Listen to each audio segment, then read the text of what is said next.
What's up guys, welcome back to Finance to Fly. My name is Luke and I'm here to help you elevate your travel while minimizing your spending. Today, we're going to be going over my credit card setup, what I use as my everyday cards, what I keep in my sock drawer, and then what I plan on changing over the next year and why I'm changing that. And a side note, this doesn't include all the cards I have because I think I have 15 at this point. A lot of those are sock drawer that I'm either going to cancel once my annual fee hits or whatnot, but I want to show you what I use pretty much every day.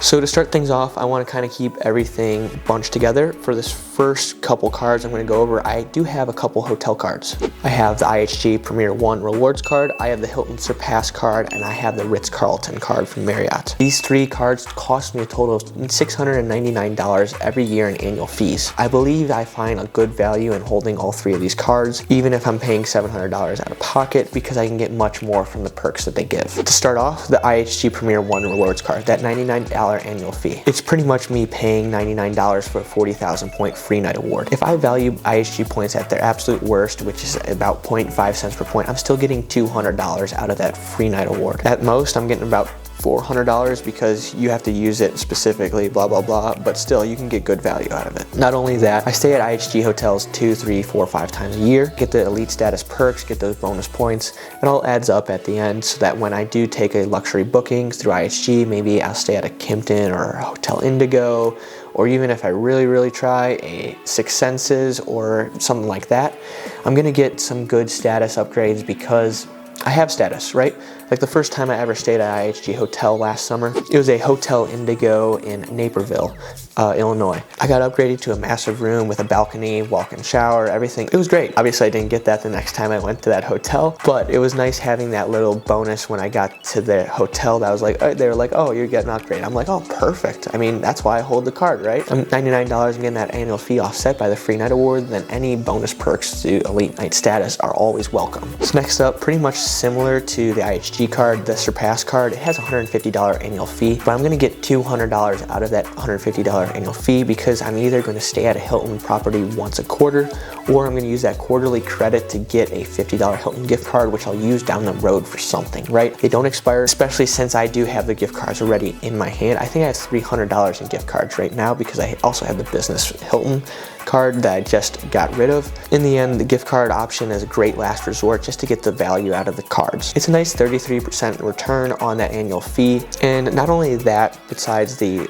coupon book style credit, you're gonna get elite status. You're gonna get that gold elite status, which might include some food and beverage credits, some free breakfast upgrades, stuff like that. You might not get the upgrades every once in a while because you're not diamond, but the food and beverage credit and the breakfast credits, if you get those, depending on what type of hotel, especially if it's more luxury hotel, it does help with paying for that final bill. Like for one example, I went to the Conrad back in February down in Fort Lauderdale for spring break. I got the $25 a night food and beverage credit. Me and my friend both got it, so we got $50 per night split between both of us. That paid for breakfast. That was great, right?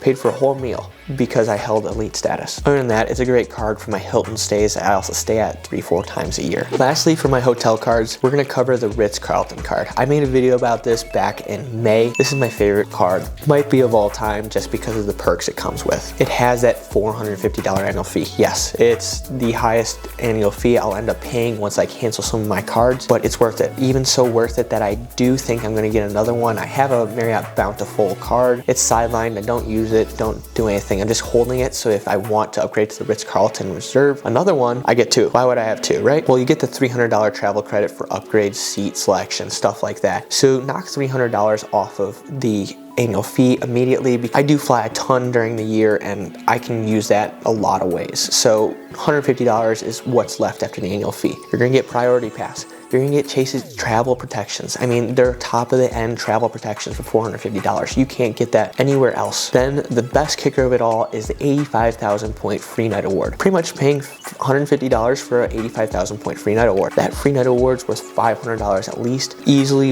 could be worth $2,000. Like the one redemption, I was about to go to Vienna for New Year's and book a stay at the Ritz-Carlton. I would have had to pay 99,000 points a night, which would have had me adding about 14,000 extra points to this free free night award, but that same room was costing $2,000 a night. So by using that free night award, I was pretty much paying $150 for a $2,000 room. I also like it because it's just a great Marriott card. Yeah, you get gold status. I mean, Marriott status is really, really easy to achieve, especially the lower level status. But I think that 85,000 point free night award really makes this card great, and I really hope they don't change anything about it. I mean, okay, if you want to increase the annual fee, give me 2 of those free night awards. Oh, golden. But all in all, I mean, this is the card that I do book all my airfare through. Why? Because it has those Chase travel protections. I only have to book the airfare through it. I get protected because Chase doesn't require you to pay for the whole trip on your card.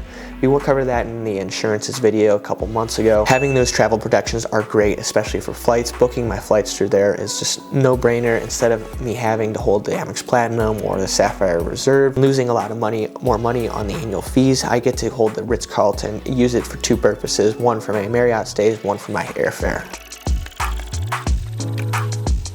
Now we're going to move on to my daily drivers, and as of right now, it is the Amex Gold, but that's going to be changing in about a month. I've had the card for about 2 years now, and they just raised that annual fee back in the summer to $325. I've started over the last year to eat out less and less. I haven't been able to get the Grubhub credits because I just don't want to go to Chipotle and eat their food. I'd rather just make food at home. Even though it's free-ish, you know, you paid for it in advance, I'd still rather just eat at home. Now with the Resi credit, it's hard to use because Cleveland doesn't have that many Resi credits, and when I'm traveling, I can't really just be like, hey, I gotta pick this restaurant because of Resi. No, I'm just gonna go wherever it's convenient or wherever I'm going with a group. And then for the Dunkin' credits, I don't think I've stepped foot in a Dunkin' Donuts for like 3-4 years. I don't actively go there, so I'm not going to actively use the credit. So in the end, I'm losing money on this annual fee now. Instead of it being somewhat net neutral, it's kind of net loss for paying for the annual fee. The 4 point per dollar multiplier is just not worth it for me for that $325 annual fee. I'd rather have that $325 back in my pocket. I will be downgrading this card to the Amex Green when my annual fee hits, as the Amex Green allows me to get 3 points per dollar on transit and travel, which includes Uber rides, which I don't have a multiplier card currently on that. Obviously, I won't book flights or hotels with this card because I have separate hotel cards for that and the Marriott Ritz-Carlton card for flights. But the $150 annual fee is reasonable, at least right now when I'm recording this. It has a $150 annual fee,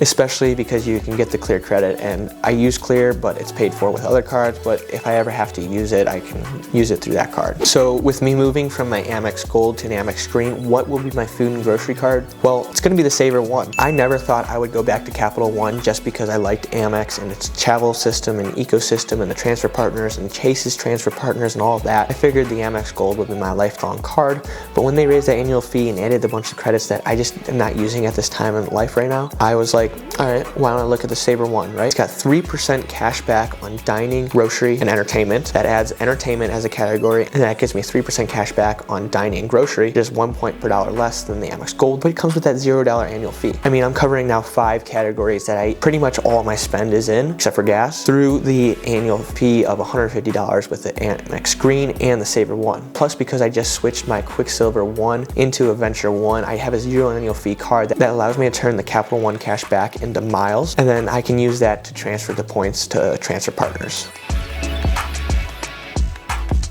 So finishing up this list, I have 2 more cards that I use pretty much daily, monthly, whatever you want to call it. I have the Bilt MasterCard. It's pretty simple. Reason why, I have it for my rent, and I have auto pay on my electric bill, my internet bill, my gym membership, my insurance, a couple other auto pays, just so I can hit that 5 transactions a month. I also have them all on the first of the month, so I can start stacking those Bilt points up a little because they have really good transfer partners. They continue to add them. And then I also have the Amex Blue Business Plus. The Blue Business Plus is pretty much used for everything else that's a catch-all, something that I can't purchase on the first of the month, mostly Amazon purchases, stuff like that. Obviously, I do have other cards like the Amex Business Platinum, Business Gold, a couple other Chase cards I just don't use other than maybe once a year to get the credits or whatnot, and I'll probably be canceling once the annual fees come up. But all in all, the annual fees for these cards that I hold for my daily drivers that I'll keep at least for the next year to 2 years is $849 in annual fees, and it's 7 cards. Those 7 cards, obviously, it sounds like a lot, but It's pretty simple to use. I mean, IHG for IHG, Hilton for Hilton, Marriott for Marriott, and hotels, and then Saver One for food, grocery, and then entertainment, Green for transit and travel, Built for rent, Blue Business Plus for everything else. Obviously, you can condense that down in a couple smaller cards. Maybe you just do a 2-card setup. I like the 7-card setup because you're gonna get more elite status, stuff like that. But all in all, what is your credit card setup? I wanna know what you think of mine, how it compares to yours, what you use. Do you use the Amex Gold still? Are you downgrading, upgrading? What are you doing? I wanna know about your credit card setup. Let me know down in the comments below. And if you could hit the like and subscribe button, it would be greatly appreciated. Until next time, have a great day.